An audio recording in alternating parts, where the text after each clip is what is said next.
बहनों और भाइयों नमस्ते। दोस्तों आज फिर बात करेंगे पंचायतों की साख पर।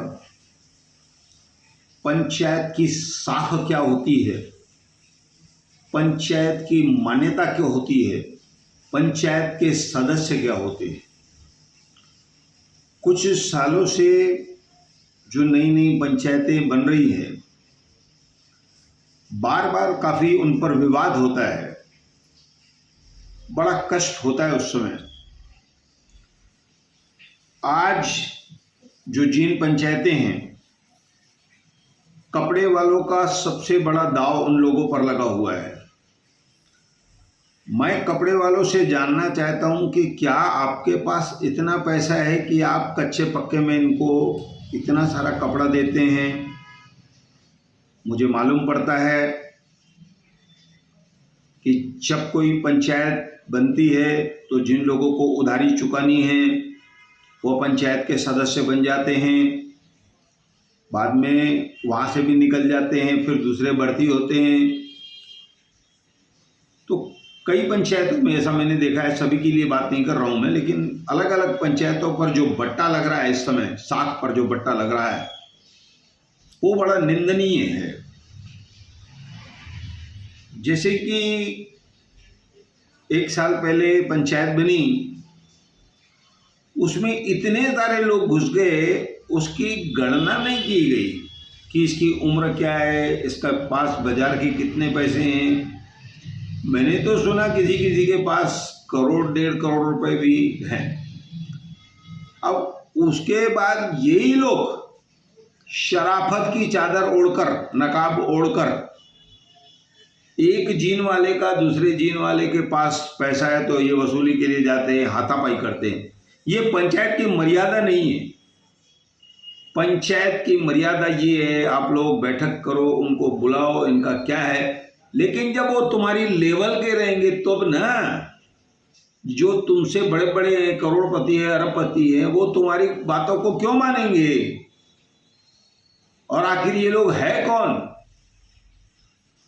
अब जैसे कि मैं आगे बढ़ूंगा, पिछले दिनों पूज्य साईं देवराम आश्रम से एक कुर्ला वाले व्यापारी को पकड़ कर लाया गया, उसके साथ मारपीट की गई।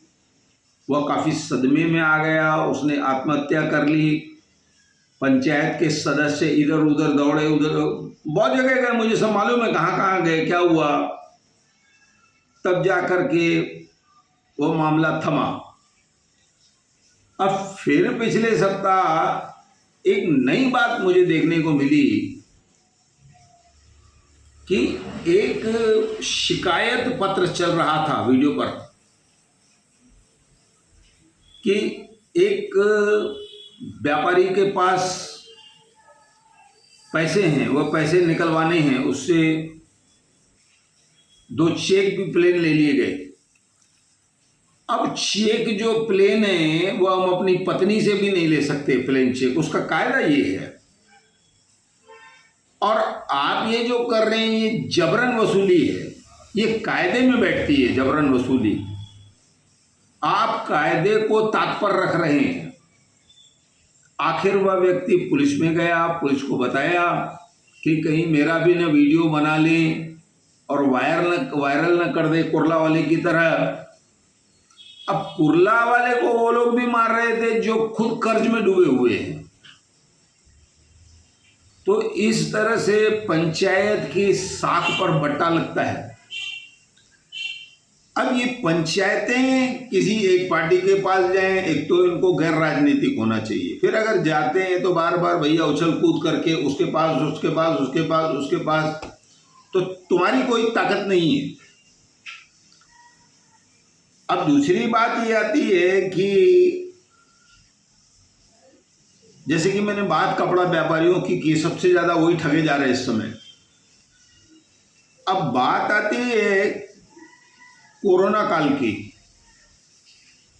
बहुत सारे लोगों का माल, ये पुरानी पंचायतों की बात है कि उन लोगों ने माल उतरवा लिया, रोल उतरवा लिए, उतरवा के रख लिए, बिक गया हुआ माल। फिर मेरे से पूछते हैं भैया किसके लिए पड़ा आपने, भैया आपके लिए पढ़ा, मैंने आपके लिए पढ़ा। तो इस तरह से ये पंचायतें जो हैं या पुलिस स्टेशन में जाती हैं, वहाँ पर मांडोली होती है, इस तरह की बहुत बड़ी बड़ी बातें जानकारी आती है। आखिर एक जिन पंचायत में इतनी सारी पंचायतें क्यों? एक ही पंचायत होनी चाहिए, मिलजुल कर उनको काम करना चाहिए।